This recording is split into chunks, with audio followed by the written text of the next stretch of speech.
Broadcast is now starting. All attendees are in listen-only mode.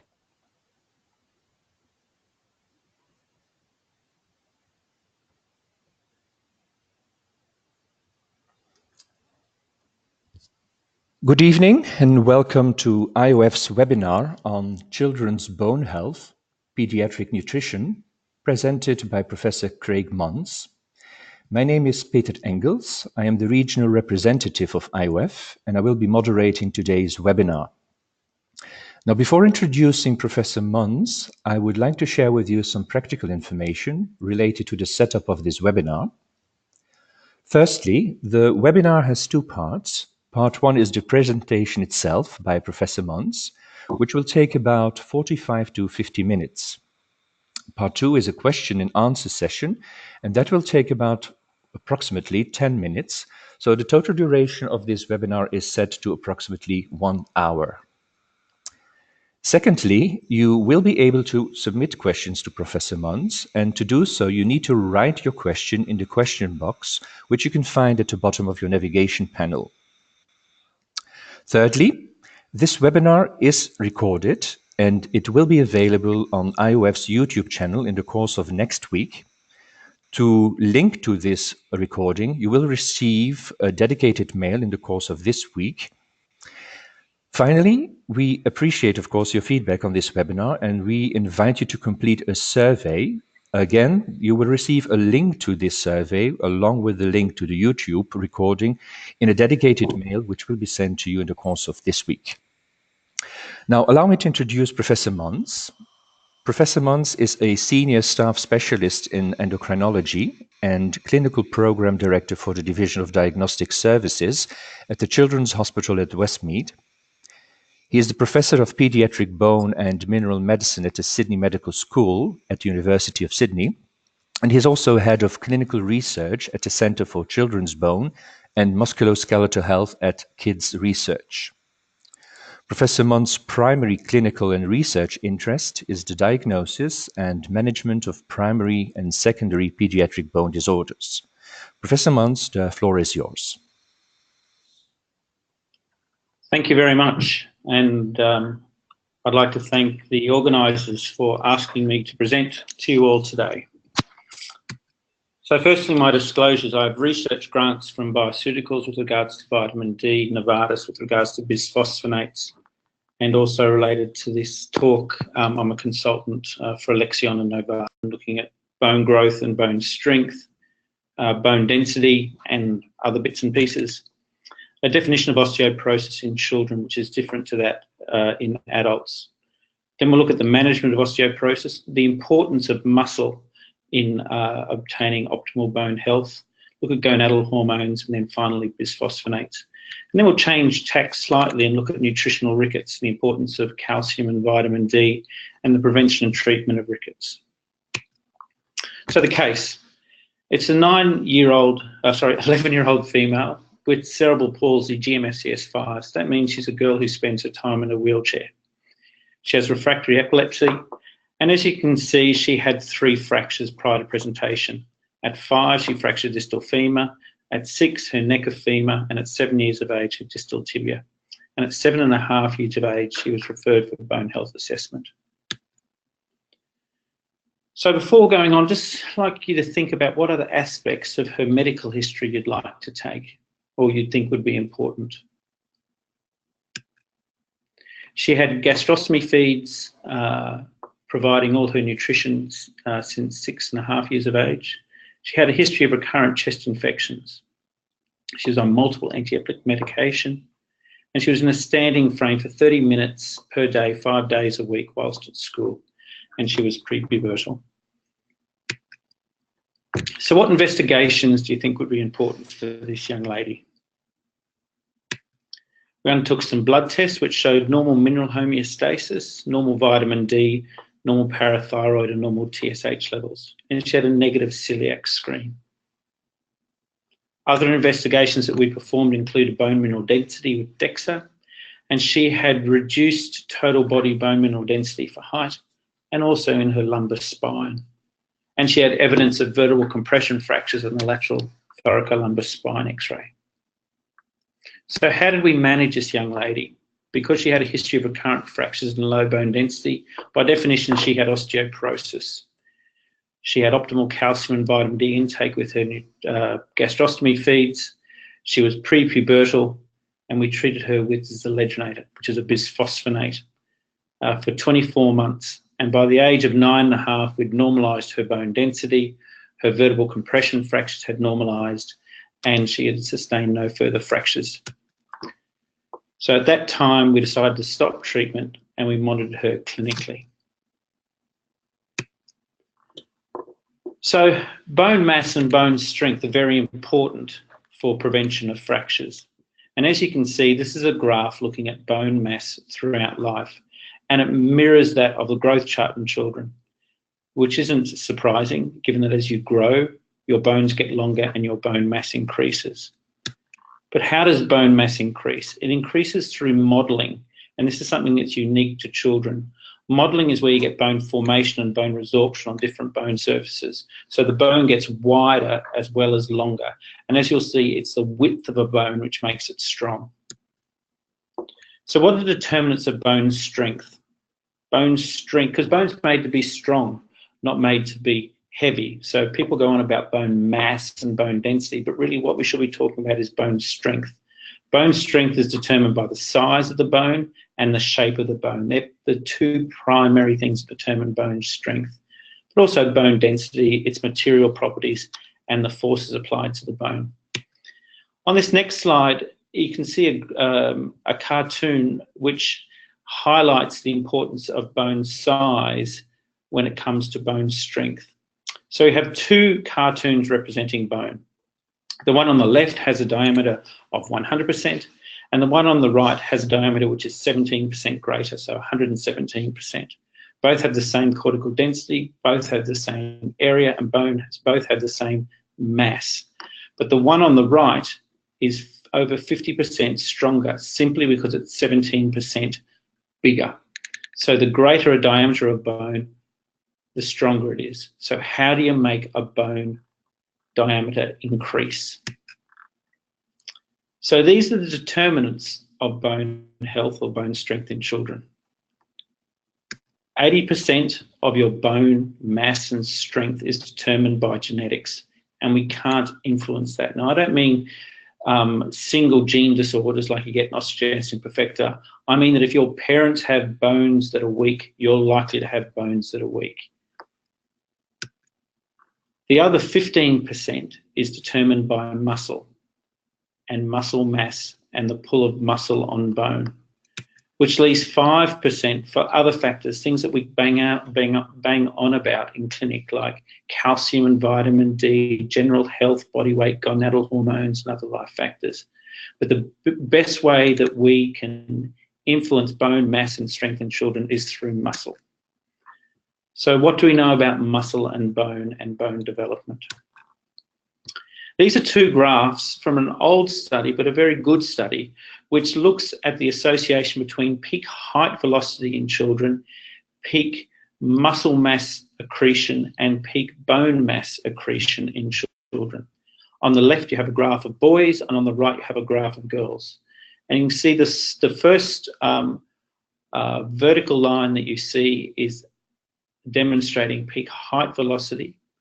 The dashed bell curve that you can see is a graph of peak muscle mass accrual, and then the solid line is peak bone mass accrual.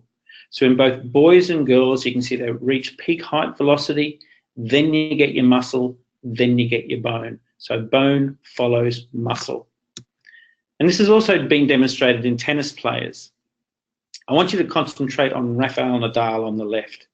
No surprise that he plays tennis with his left arm. It is an enormous arm compared to his right. So you'd like to think if bone follows muscle, that he would have huge bones in his left arm. This has been demonstrated in female racket sport athletes who have shown in this graph here, where their non-playing arm is in the white graph and their playing arm is in the orange graph. And as you can see, as they progress through puberty, the combination of muscle and puberty leads to much greater bone mass accrual in the playing arm. So muscle follows bone. Sorry, bone follows muscle. So we know what the determinants of bone health are in children. So when does a child have a clinically significant fracture history? So that's whenever they have a pathological fracture, and that's any vertebral fracture in a child is a pathological fracture with loss of greater than 20% in height. And also a fracture in a child with a chronic disease associated with bone fragility. For example, a child with cerebral palsy who has a very low trauma femoral fracture. That's a pathological fracture. But what about your free-range child? So that's any child with 2 or more long bone fractures or 3 or more long bone fractures as they get older. If a child fulfills these criteria, they should be sent for a bone health assessment. So what investigations should we do in a child to investigate their bone health? The one that we undertake most commonly is a bone density or dual X-ray and dual energy X-ray absorptiometry. All a DEXA is a trendy X-ray machine. The child lies on the bed, the radiation source is below them, shoots the X-ray beams up, and it's detected in the C-arm that sits above the child. But it's very important to make sure that you're using the correct sites, the correct software, and the correct adjustments and reference data are used.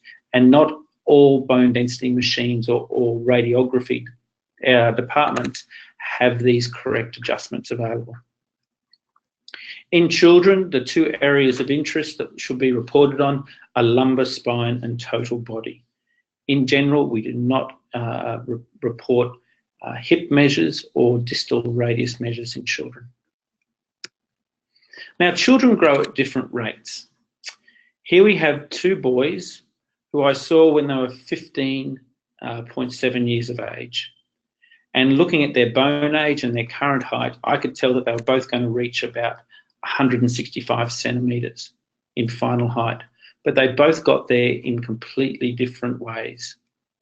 At the age of 14, the boy on the left was only 141 centimetres, whereas at the age of 14, the boy on the right was fully pubertal and 161 centimetres. So if we'd compared the boy on the left at 14.5 to the boy on the right, you would expect the boy on the left to have a lower bone density simply because he's shorter than the boy on the right. So in children, it's very important to take into account growth and height when looking at bone density. And this is demonstrated graphically on the next slide. So here we have a cartoon that represents 3 pieces of bone. A piece of bone that has 1 gram per centimetre cube volumetric bone density. And as you can see, the one in the middle has an area of 1 square centimetre and 1 cubic centimetre in volume. The one on the left has an edge which is half the size, and the one on the right has double the size. And because we have aerial bone density in children and not a true volumetric bone density with DEXA, you can see that if you reduce the size of the bone by half, then you halve the bone density. If you double the size, you double the bone density. And that is in pieces of bone that have exactly the same volumetric density. So if you see a short child, they'll have a low bone density simply because they're short and not because there's anything wrong with their bones. Very important to take note of. Also in children, we only use Z-scores. So Z-scores are the number of standard deviations from the mean bone density for age, height, weight, and gender-matched population. So we should only use Z-scores. We should never use T-scores, which are from young adult population. So what a T-score would do is it would compare a child to a 25 to 30-year-old young adult and not to somebody their own age. How else can we assess bone? We can stick a needle in a child and look at their mineral homeostasis with calcium, magnesium, phosphorus, alphos, vitamin D, parathyroid hormone. Also look at the calcium-creatinine ratio in the urine. If you see a child with osteoporosis, even if they've got something that you're sure is a secondary cause of osteoporosis like cerebral palsy or steroid-induced, always do these other investigations at least once. Do a full blood count to make sure they don't have something like leukemia, check their gonadal status, make sure they don't have celiac disease, and make sure their thyroid function is normal. I love lateral spine x-rays. Evidence of vertebral compression fracture equals osteoporosis in children. So I always either do a lateral spine x-ray, or if you've got a bone density machine with vertebral fracture assessment technology, you can do a VFA on your DEXA machine, but always do spine x-rays in children. You can do genetics if you're thinking that a child has a primary bone disorder, but it's expensive. It will cost about $1,500. But using massively parallel sequencing now for your $1,500, you can get a panel of genes. The one we have here has 13 genes. It's soon to increase to about 17 genes, and can be very helpful if you think you've got a child with a genetic bone disorder. So what's our definition of osteoporosis in a child? Our definition of osteoporosis in a child is pathological fracture or recurrent fracture, as we saw in the previous slide, plus low bone mineral density, less than -2 Z scores adjusted for height. But it's important to know that a normal bone density does not preclude bone fragility. It's just another investigation. So the most important determinant of whether a child has osteoporosis is either a pathological fracture or a recurrent fracture. What are the causes of osteoporosis in children? You can either have a primary cause of osteoporosis. By that I mean a genetic cause, that's Osteogenesis imperfecta, other brittle bone disorders such as LRP5 causing early onset osteoporosis. Fibrous dysplasia can be associated with recurrent fracture and low bone density. And then there's a large group of idiopathic, and that's where despite our best attempts, we're unable to find a genetic cause for a child who appears to have primary osteoporosis. The majority of children we see, however, with fractures are children with secondary osteoporosis. And the causes of those can be either immobility, cerebral palsy, neuromuscular disorders, or spinal cord injury, glucocorticoid and inflammatory disorders, such as inflammatory bowel disease, arthritis or post bone marrow transplant or solid organ transplant, and then oncology. And oncology children also have the risk of avascular necrosis.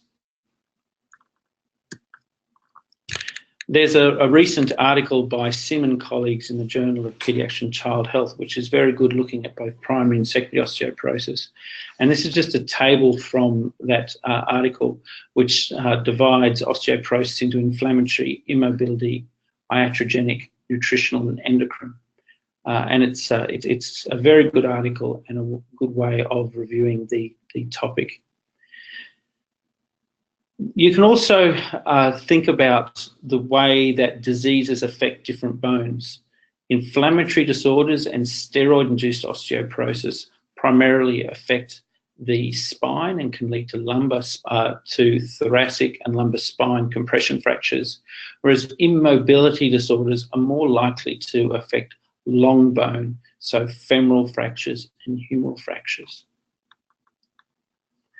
The primary goal of management of a child at risk of a bone health problem is the prevention of osteoporosis. And that comes back to maximising physical activity and muscle mass. So, for example, a child with cerebral palsy, increasing their time in a standing frame has been shown to increase muscle mass and increase bone density. Or in a child who you see in clinic normally, getting them to become more physically active. Reduce chronic inflammation. Chronic inflammation increase osteoclast, which increases bone resorption. Make sure a child has adequate vitamin D, 400 units a day, at least 400 to 600 units a day of vitamin D, and calcium supplementation if they don't have adequate dietary calcium intake of 1,000 milligrams per day. Look at timely pubertal progression. We'll look at that in a second. Minimise osteotoxic medications such as glucocorticoids and ensure optimal growth, because it's through growth and muscle action that children make bone and therefore have stronger bone. So looking again at disuse osteoporosis, cerebral palsy, neuromuscular disorders, spinal cord injury, inflammatory sarcopenia. So as well as inflammation increasing osteoclast, it also decreases muscle formation. And even children with primary bone disorders such as osteogenesis imperfecta have a significant amount of disuse osteoporosis associated with their disease as well.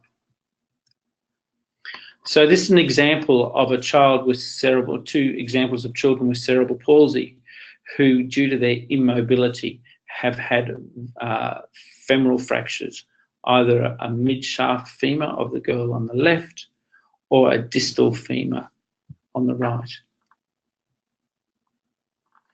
So as well as increasing time in standing frames, there are novel treatments now that are being investigated to increase bone, muscle and bone mass in children. If we think that when we use these therapies, if we keep in mind that our primary goal is to improve function, and then the muscle, and then the bone will follow the muscle and function. So this is the use of vibration plates, so the Galileo vibration plate. As you can see from the picture on the right, the child stands on the vibration plate, you get vertical displacement, and that stimulates muscle. And the muscle stimulus theoretically stimulates bone development. So what we did is we looked at a cohort of 40 adolescents, 11 to 20 years of age, with GMFCS 2 or 3 cerebral palsy. So these are children with cerebral palsy who are ambulant but unable to ambulate fully. 9 minutes a day, 4 days a week, they stood on these vibration plates for 20 weeks and looked at their bone density, and we looked at quality of life and their ability to walk. What we showed that was over the 20-week period that there was a significant increase in lean mass, so muscle mass in these children. There was an increase in bone mineral content and bone mineral density in lumbar spine, total body, and their legs. And using PQCT, which is another way of assessing muscle and bone, there was an increase in their calf volume. But most importantly to the children and their family was not the increase in lean mass and bone mineral content, but was an improvement in function. Over the 20-week period, there was a reduction in the time for children to walk either 400 metres for the GMFCS2 or 150 metres for GMFCS3. What you can see is that the pre-vibration is red and the post-vibration is blue. So in the graph on the top left-hand corner, the time taken to reach 400 metres is reduced significantly for GMFCS2, and for GMFCS3, it's reduced significantly to reach 150 metres. And also what's impressive is that prior to vibration, only one child of GMFCS3 could walk 150 metres, but at the end of 20 weeks, 3 children could walk 150 metres. And then if we look at the distance covered in a 6-minute walk test, it too increased significantly over this period of time. So whole body vibration seems a very promising way of improving both function, muscle mass, and bone. What about pubertal delay and its effect on fracture? So we know that, we have an understanding that timely pubertal development improves bone mass. But in this study published recently, it did a meta-analysis of studies which have looked at the effect of delayed pubertal development on fracture risk. And what it showed was that delayed pubertal development increased the risk of females having hip fracture, of men and women having vertebral compression fractures, of men and women having Colles fractures of the forearm, in men having upper extremity fractures, and women having fractures in multiple sites. So timely pubertal progression reduces your risk of fracture as an adult. Delayed puberty also reduces your final height. has an effect on psyche, and has a negative effect on cardiovascular disease. Interestingly, however, delayed puberty does seem to be protective against the development of malignancy. So in our institution, we use 13 years for females and 14 years for males when we start to induce puberty in a child at risk of bone health issues. What about the treatment of established osteoporosis? Well, the treatment for established osteoporosis is the same as the prevention of osteoporosis, with concentration on physical activity, reducing inflammation, calcium, vitamin D, pubertal progression, osteotoxic medication, and optimal growth. But now we start to think about the possibility of adding bisphosphonate therapy.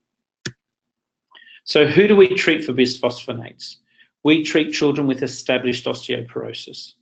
There are no data at the moment to support the use of bisphosphonates to prevent osteoporosis in children, but hopefully these data are coming.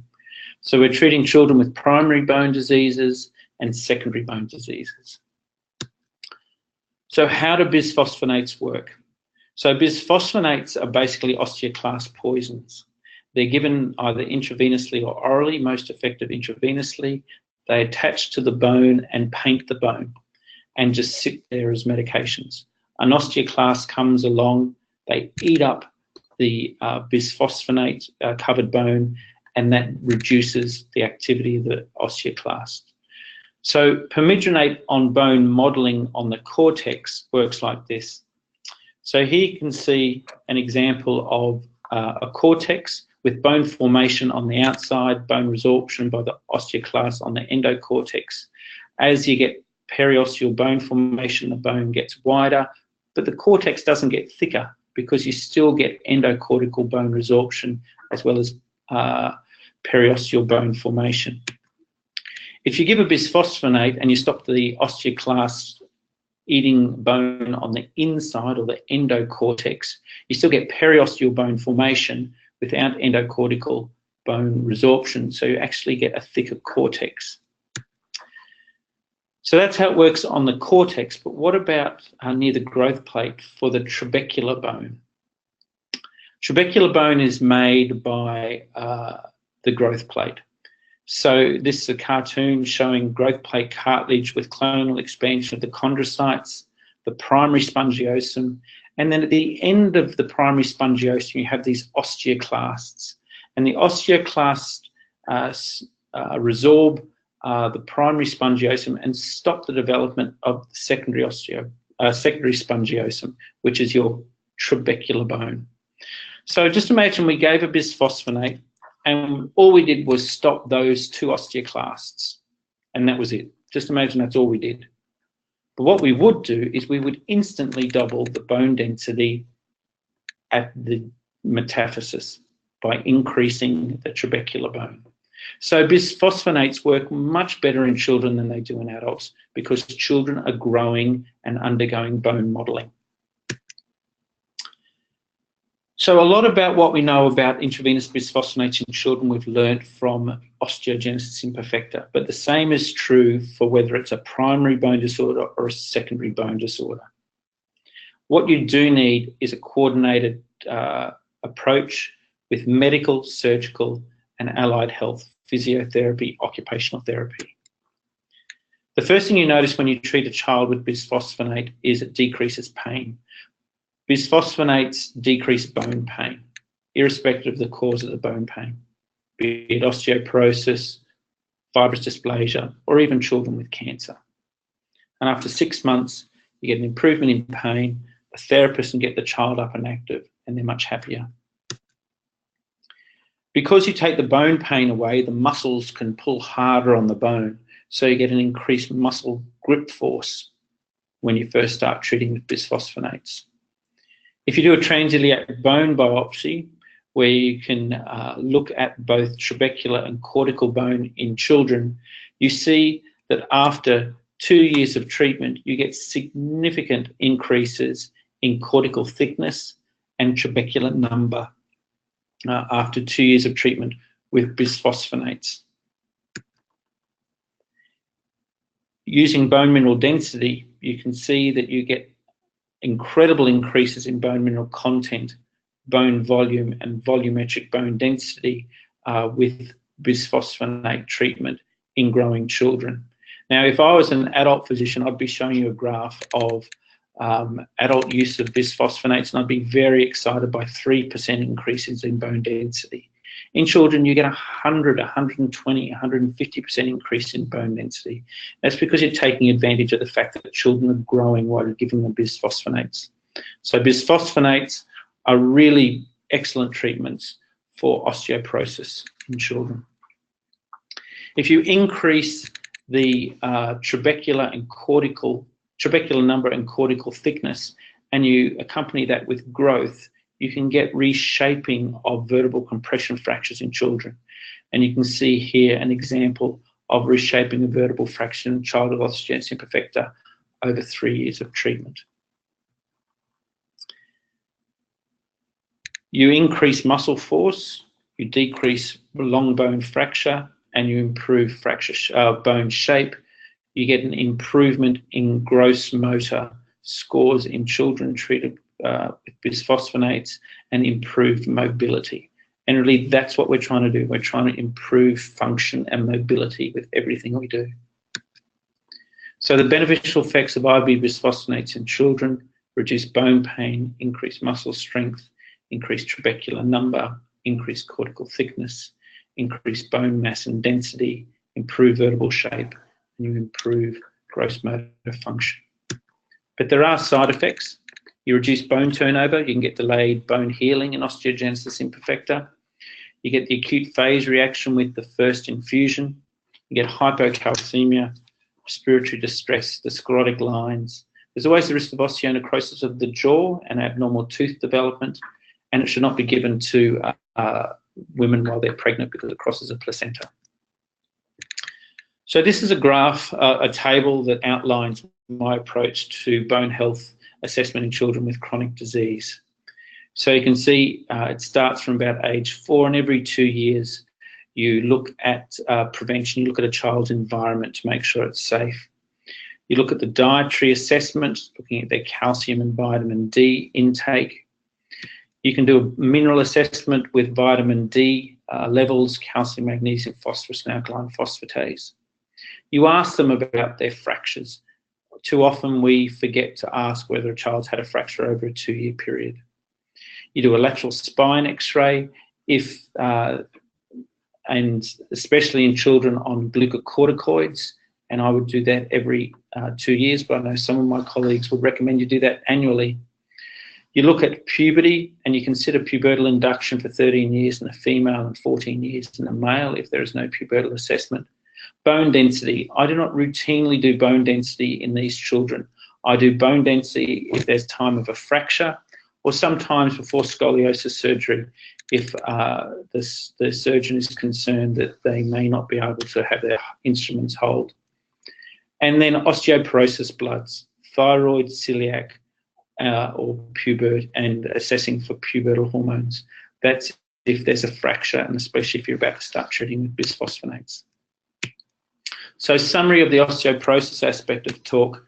Osteoporosis in children is low adjusted bone mineral density and recurrent long bone fracture or vertebral compression fracture. That's enough to diagnose osteoporosis in a child alone, just vertebral compression fractures. Prevent osteoporosis with physical activity, most important, physical activity. The use of, minimising the use of osteotoxic medication, timely pubertal progression, vitamin D, calcium, and adequate overall nutrition. Intravenous bisphosphonates remain the primary treatment for moderate to severe osteoporosis. Oral bisphosphonates may have a role in less severe osteoporosis. So that's it to do with osteoporosis. Now changing tack slightly and looking at nutritional rickets for the last few minutes of the talk.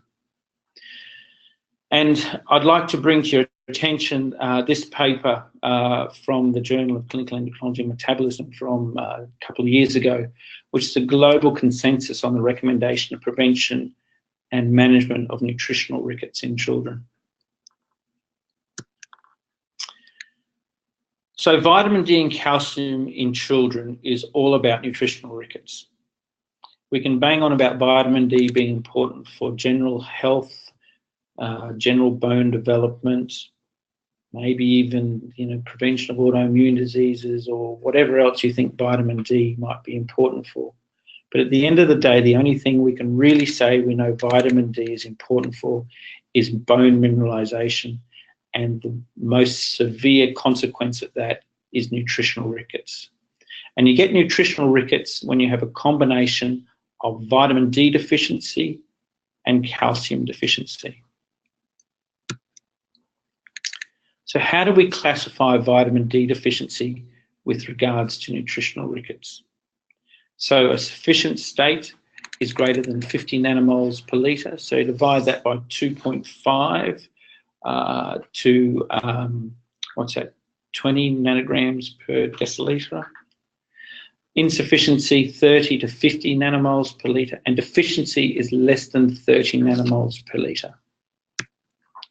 The functional outcome of that depends, as I said, on the balance between dietary calcium intake and vitamin D levels.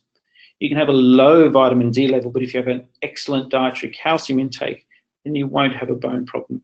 But similarly, if you have very, very little calcium in your diet, you can get bone problems with a sufficient vitamin D level.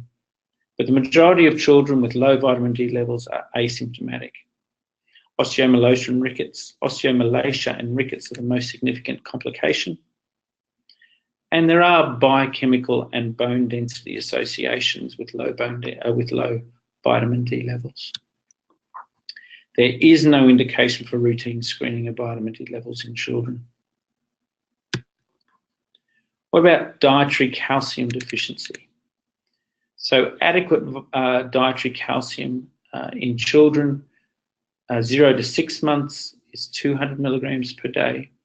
6 to 12 months is 260 milligrams per day. And these are the amounts of dietary calcium that a child would get through either formula feeding or breastfeeding. For children over 12 months of age, a dietary calcium intake of less than 300 milligrams per day significantly increases your risk of development of nutritional rickets independent of your serum vitamin D level. So as I was saying, if your dietary calcium intake is very low, then it doesn't matter what your vitamin D level is, you can't absorb enough calcium to adequately mineralize your skeleton. So these are the definitions we have of dietary calcium sufficiency. So a sufficiency is greater than 500 milligrams per day. Insufficiency is 300 to 500 milligrams per day, and deficiency is less than 300 milligrams per day of dietary calcium. There's no blood test, there's no urine test for determination of dietary calcium intake. You've actually got to sit down and take a dietary calcium history, either yourself or a dietitian. So what happens when you don't have adequate calcium and vitamin D? That leads to hypocalcemia, which leads to hyperparathyroidism, which leads to hypophosphatemia, so low serum phosphate levels. And it's the low phosphate levels which leads to osteomalacia and rickets, not your low calcium levels per se, but low phosphate levels. These are the classic biochemistry and radiological features. Biochemically, classically, again, elevated alkaline phosphatase with a low vitamin D and an elevated parathyroid hormone level. And on X-ray, you see the typical changes of rickets in the distal radius and the ulna with widening, cupping, and fraying of the growth plate. You can get ricketic rosary, which is rickets of the costochondral junction. And you get limb deformities, either genu-valgum, genu-varum, or windswept, where one leg goes valgum and the other one goes varum. Other features are hypocalcemic seizure, which is common in little babies, especially when born to mothers who are vitamin D deficient. rickets, osteomalacia, limb deformities, which we've seen. You get developmental delay and myopathies, fractures. Now, the only time that vitamin D is associated with fracture in children is when there's evidence of rickets on X-ray. You get bone pain, tooth problems, raised intracranial pressure, cardiomyopathy, and in rare cases and severe cases, death. So nutritional rickets is an occasionally fatal disorder in children, which is 100% preventable. And our job is to prevent nutritional rickets. How do you prevent rickets? You could prevent the vast majority of nutritional rickets, especially that leading to severe complications like cardiomyopathy and raised intracranial pressure, if every child, irrespective of their mode of feeding, be it breast or formula, was supplemented with 400 units of vitamin D per day for the first 12 months of life. Beyond 12 months of life, everybody needs to have their requirement for vitamin D, which is 600 international units per day. And we should supplement all children with a history of symptomatic vitamin D deficiency and children and adults at high risk of vitamin D deficiency. So what are the high risks? The greatest risk are children with dark skin colour. So children with fairer skin are less likely to be vitamin D deficient because the fairer your skin, the more easily you make vitamin D when out in the sun compared to darker skin. Children who are obese, children who are unwell and don't go outside, or children who are covered for modesty or religious reasons, children who are on glucocorticoids, or children with other chronic diseases such as liver and bowel abnormalities. How do you treat nutritional rickets? You treat nutritional rickets by giving big doses of vitamin D, either daily doses or once a child is above 3 months of age, you can give larger doses or STOS doses. But you have to give between 300 and 600,000 units of vitamin D to treat nutritional rickets. Plus, you also make sure children get calcium of at least 500 milligrams per day for 3 months when treating nutritional rickets. So the take-home message is that vitamin D deficiency in children is a vitamin D of less than 30 nanomoles per litre. Dietary calcium deficiency is less than 300 milligrams per day of calcium. And rickets is a radiological diagnosis and is much more common when you combine low calcium intake with a low vitamin D level. It affects cardiac and skeletal muscle as well as bones, and its features are reversible and fully preventable. They do have long-term sequelae and can lead to death if untreated. So we should supplement all infants in the first 12 months of life with 400 international units of vitamin D daily. All pregnant mothers should be treated with 600 units of vitamin D per day. And all at-risk groups should be treated with supplemented with vitamin D for life. I'd like to acknowledge my colleagues here at the Children's Hospital at Westmead, also colleagues I work with in Melbourne, Adelaide and Perth, but also my international collaborators in Montreal, England and in Ottawa. And that's the end of my talk. I'd like to thank you for listening and potentially not falling asleep, although I must say I can't see you. And I now open the floor to questions. Well, thank you very much, Professor Mons, for this very interesting presentation. We have about 10 minutes to 15 minutes left for questions and answers, and we have been receiving some questions. So I'm just going to read out each question to you, which will give you the opportunity to reply to the participants, as they cannot ask the questions themselves. First question is, how does parental nutrition affect conception and intrauterine growth? Parenteral nutrition affect conception and intrauterine growth. So that would be, so parenteral nutrition is intravenous nutrition in a mother, I assume. I don't know exactly, I've never actually seen such a case, but I would imagine that we try our best to mimic normal nutrition with parenteral nutrition. It's difficult to get it exactly right, but I know in children you can get normal growth of children on parenteral nutrition. So I guess if a lady is having parenteral nutrition, it's likely, I would imagine, to affect her ability to conceive unless it's done very well, and it may also affect the intrauterine growth of the baby unless it's done very well. So it would be a difficult thing to make sure that a woman is receiving appropriate nutrition parenterally for her to both conceive and have normal growth. And it would be a situation I'd hope not to be in very often, because it would be very difficult to manage. Okay, thank you. Second question, how do we deal with immobility in otherwise normal babies who spend hours per day in containers, that is between hyphens, such as portable car seats and swings, etc.? They are not moving from birth. So the question is, how do we deal with immobility in otherwise normal babies who spend hours per day in containers such as portable car seats and swings? Sure. So the best thing for a baby is to be left on the floor. From a development perspective, left on the floor with in an engaging environment with interesting toys and people who are interested and engaging with the child.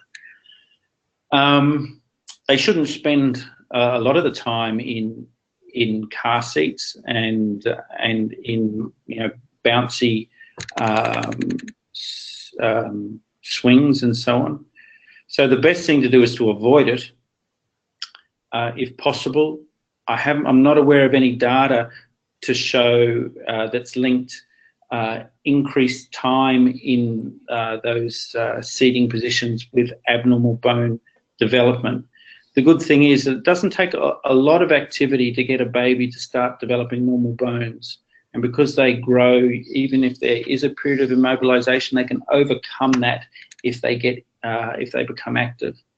So I don't have any specific recommendations other than say to minimize the time that a child is in car seats and so on, and just let them be on the floor, engaging and being adventurous within their own environment.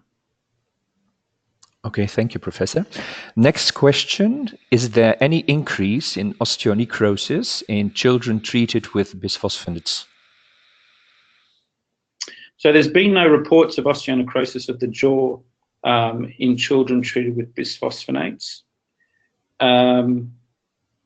There are reports emerging of children treated with high-dose denosumab, which is a rank ligand inhibitor, being associated with osteonecrosis of the jaw. So there are no reports that I'm aware of children with osteonecrosis. There's young adults who have been reported with osteonecrosis. But in saying that, what we do here is we get every child seen by a dentist before they start treatment. And if they need any dental procedures done, we get it done before they start. Should a child on bisphosphonates require a dental extraction, then we give as much time between their last dose of bisphosphonate and when they have their tooth extracted, and we do not restart bisphosphonates again until the dentist gives us the all clear. I think it will be a very rare complication, osteonecrosis of the jaw in children, but it's something that we will see eventually in association with bisphosphonates. So we need to use the minimum dose for the minimum period of time to get the effect that we want on the bone. Okay, thank you. A question about nutritional rickets. How common is nutritional rickets?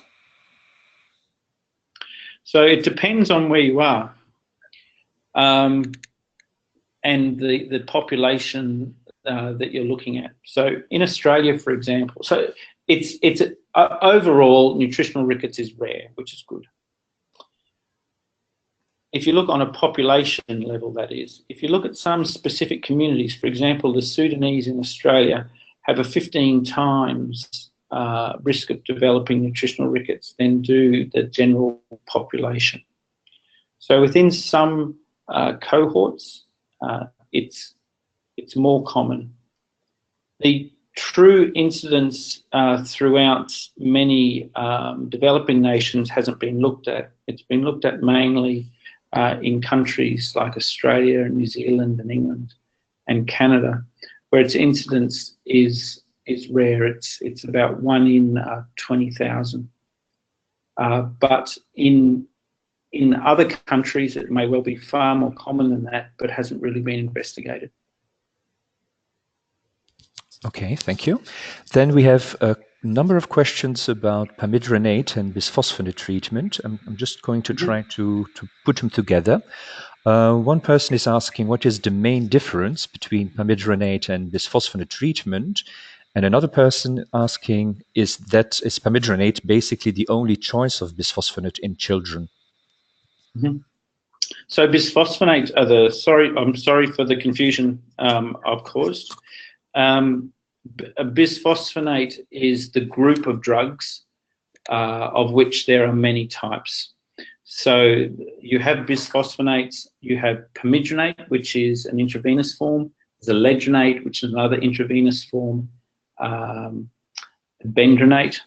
Then you have oral bisphosphonates such as risedronate, risedronate, alendronate are the two main oral forms.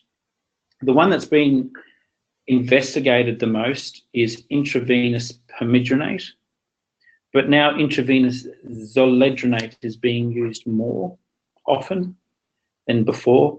The advantage of zoledronate is that unlike pamidronate, which has to be given every 1 to 2 months, zoledronate can be given every 6 months, and its infusion time is much quicker. Zoledronate is given over 20 minutes to half an hour, whereas pamidronate needs to be given classically over about 4 hours. In children, intravenous bisphosphonates, so pamidronate and zoledronate, are much more effective than the oral bisphosphonates. Oral bisphosphonates don't reduce bone pain. They don't lead to vertebral shape improving, whereas intravenous bisphosphonates reduce bone pain, and lead to vertebral fracture remodeling. Okay, thank you. And another question basically linked to bisphosphonate treatment. When do you stop bisphosphonate treatment in children? That's a $1 million question. So we're quite confident that we know when to start bisphosphonates in children, but when do you stop them? It depends on why you started the bisphosphonate. So in children with cerebral palsy, there is some data to show that if you treat a child with recurrent fractures with cerebral palsy for 2 years of bisphosphonate and then stop, you reduce their fracture risk by about 66%. So what I do is that I treat a child for 2 years and then I stop and then I monitor them clinically. The vast majority of those children with cerebral palsy or other forms of immobility will never fracture again. If they do fracture again, then you can, restart your bisphosphonate. If, for example, you have a child on glucocorticoids with osteoporosis, you can treat them similarly for a 2-year period of time, and then you might choose to stop, especially if they're no longer on glucocorticoids. If they continue on high-dose glucocorticoids, you may wish to continue treatment. But if you look at a child with primary osteoporosis, say Osteogenesis imperfecta, they've got a bone disease that's never going to go away. So what you can do for them is treat them with a high-dose bisphosphonate regimen for 2 to 3 years, and then reduce their dose of bisphosphonate to about 1/3 of that you were using as a maintenance dose.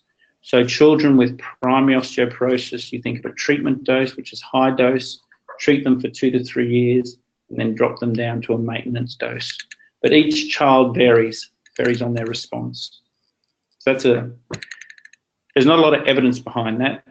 That's primarily just the way that I manage them, and I know a few of my colleagues do similar. Okay, thank you. I think we have still time for 2 or 3 more questions. Somebody is asking, how do you manage chronic inflammation and also avoid osteotoxic meds like steroids? Sure.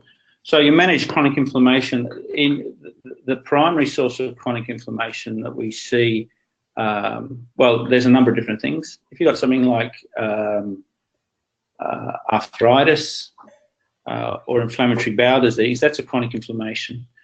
So what I do is make sure that they're seeing doctors with the expertise to manage that. So that'll be the rheumatologists or the gastroenterology doctors. And I'm neither of those, so I can't tell you exactly how to manage them optimally, but that's the sort of thing. In children with cerebral palsy, their source of chronic inflammation is often their chronic aspiration. So you make sure that their chronic aspiration is being managed appropriately. How do you minimize osteotoxic medication like glucocorticoids? Again, that can be difficult. You're better off being on glucocorticoids and having your inflammation under control from both your general health perspective and your bone health than having your inflammation out of control. But the minimum dose of steroid that you can use to do that is what you should be aiming for. So you try and reduce your dose of steroid to as low as you possibly can. Now, there are very trendy steroid-sparing agents around. A lot of the new biologics that are being used for arthritis and inflammatory bowel disease, which means that children come completely off their steroids sometimes and have their inflammatory disorders managed. So make sure they're seeing the right doctors, make sure a child's aspiration is under control, and consider use of the steroid-sparing medications. Okay, thank you. And then maybe the last question of today's webinar is nutrition related. The question goes, if nutrition plays such a small role in adult health, 5% between brackets, as compared to genetics and exercise, can calcium and or vitamin D supplementation have much impact on improving bone health? If you are deficient in calcium and if you're deficient in dietary calcium intake and you're deficient in vitamin D, then there's a risk that you'll have osteomalacia, you'll have increased osteoclastic activity, and that will also lead to osteoporosis. So if you are deficient in calcium and vitamin D, then supplementing with calcium and vitamin D can help bone health. But if you're already replete in both of those, having more calcium and more vitamin D won't do anything for your bone health, but it'll just lead to you getting kidney stones. So if you're deficient, yes, you need calcium and vitamin D supplementation, but if you are not deficient, giving extra won't make any difference at all. Okay, thank you very much, Professor Mons. I think we can close this webinar. Would like to thank you again on behalf of the participants and on behalf of IOF for presenting this very interesting webinar on children's bone health, pediatric nutrition. For the delegates, would just like to remind you, you will receive in the course of this week dedicated email, in which you will find a link to the recorded version of this webinar. And as I mentioned, it will be available from IOF's YouTube channel. And you will also be invited to complete a very short survey on this webinar and on some of the initiatives that IOF is organizing. So please look out for the email in the course of this week. We do appreciate very much your feedback. We would like to thank you again for participating in this webinar. And, well, have a very nice evening. And we hope to see you again in one of the upcoming webinars that we will be organizing on this platform. Thank you very much. And thank you again, Professor Mons, for making time available for this presentation. Thank you very much.